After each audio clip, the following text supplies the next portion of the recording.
našom projekte Nádvorie, na ktorom sme robili posledných 6 rokov, išlo o to, že klient kúpil 5 budov v úplnom centre Trnavy a postupne v 3 fázach ich rekonštruujeme a spájame do jedného celku.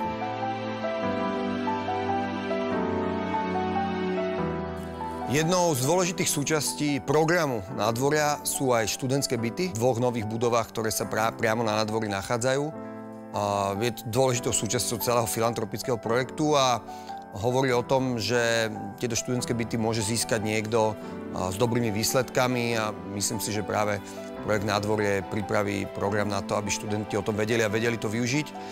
A myslím si, že je úžasné, že v takomto projekte, ako je Nádvorie, kde máme od divadla, reštauráciu, kaviareň a cowork a kancelárie pre malé firmy, sa bude nachádzať nie zrovna bývanie, ale dočasné bývanie, nazvime to, internátne izby.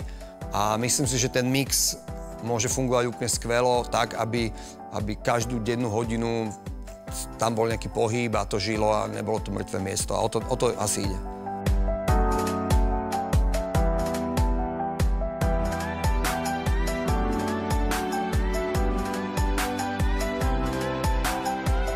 Dve novostavby, práve v ktorých sa nachádzajú študentské byty, na ktoré sme použili materiál tehla, ktorý je proste univerzálny, starý aj nový, navždy moderný. Sú spojené oceľovou konštrukciou, na základe ktorej v úrovni 1. poschodia, kde sú vstupy do týchto internátnych bytov alebo týchto bytov študentských, sa nachádza také pláto, my sme to volili také vlastne ich námestie, že tí študenti budú mať takú trošku mimo toho ruchu, toho nádvoria, svoj exteriérovú ako keby terasu, z ktorej budú zároveň vstupovať do tých 2 objektov a určite to necháme zaraz celé ešte aj opínavými rastlinami a mám pocit, že to už teraz je veľmi príjemné miesto, kde ja, kebyže som študák, tam chcem žurovať okamžite. Jedna zo 4 strán Nádvoria bola 15-metrová, úplne plná a holá stena vedľajšej hudobnej školy. A akokoľvek sme sa s projektom trápili, vždy nám tam proste v tom vizuálnom ponímaní celého Nádvoria vyskakovala táto holá stena alebo diera.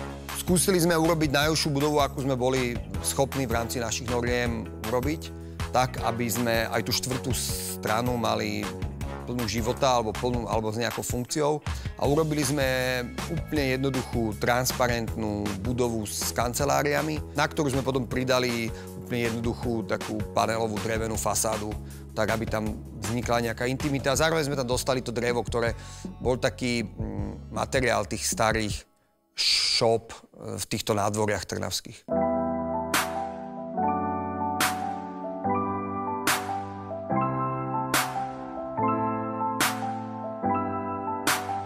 Ja som strašne vďačný za túto zákazku.